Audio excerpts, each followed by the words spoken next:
শেখ রেহানা তনয় tulip সিদ্দিকের Britain কাণ্ড এখন সারা বিশ্বে কম বেশি আলোচিত, আর বাংলাদেশে এই আলোচনার মাত্রা একটু বেশি হবে, এটাই স্বাভাবিক। আর এমন সময় টিউলিপকে পরামর্শ দিয়ে হইচই ফেলে দিয়েছেন অন্তর্বর্তী সরকারের প্রধান উপদেষ্টা ডক্টর ইউনূস।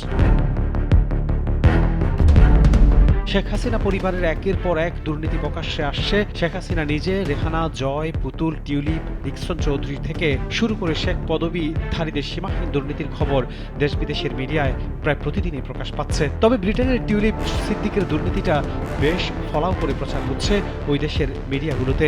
এমন অবস্থায় ডক্টর ইউনূস টিউলিপের উদ্দেশ্যে কিছু পরামর্শ দিয়েছেন, জানিয়ে সামাজিক যোগাযোগ মাধ্যমে চলছে আলোচনা সমালোচনা। এদিকে টিউলিপ সিদ্দিককে বরখাস্ত করার জন্য প্রধানমন্ত্রী স্যার কিয়ার স্টারমারের প্রতি আহ্বান জানিয়েছেন দেশটির বিরোধী দল কনজারভেটিভ পার্টির নেতা কেমি ব্যাডেনকো। দুর্নীতির অভিযুক্ত যুক্তরাজ্যের ক্ষমতাসীন লেবার পার্টির মন্ত্রী টিউলিপকে নিয়ে এমন পরিস্থিতিতে কথা বলেছেন প্রধান উপদেষ্টা ডক্টর মোহাম্মদ ইউনূস।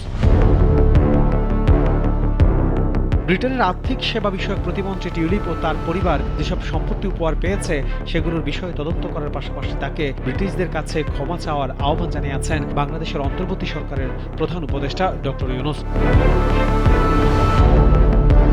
ব্রিটিশ সংবাদ মাধ্যম সানডে টাইমসকে দেয়া এক সাক্ষাৎকারে তিনি বলেছেন, তদন্তে যদি প্রমাণ হয় যে টিউলিপ এইসব ডাকাতির সুবিধাভোগী, তাহলে সম্পত্তিগুলো ফিরিয়ে দেওয়া উচিত।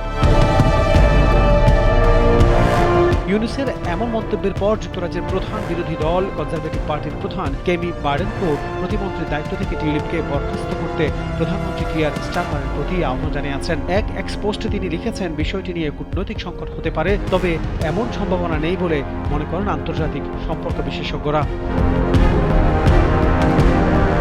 বাংলাদেশে অবকাঠামো নির্মাণ প্রকল্প থেকে যুক্তরাজ্যের প্রতিমন্ত্রী টিউলিপ সিদ্দিক ও তার পরিবার ৩.৯ বিলিয়ন পাউন্ড পর্যন্ত অর্থ আত্মসাৎ করেছেন বলে অভিযোগ উঠেছে। সেই সংক্রান্ত তদন্তেও তার নাম এসেছে।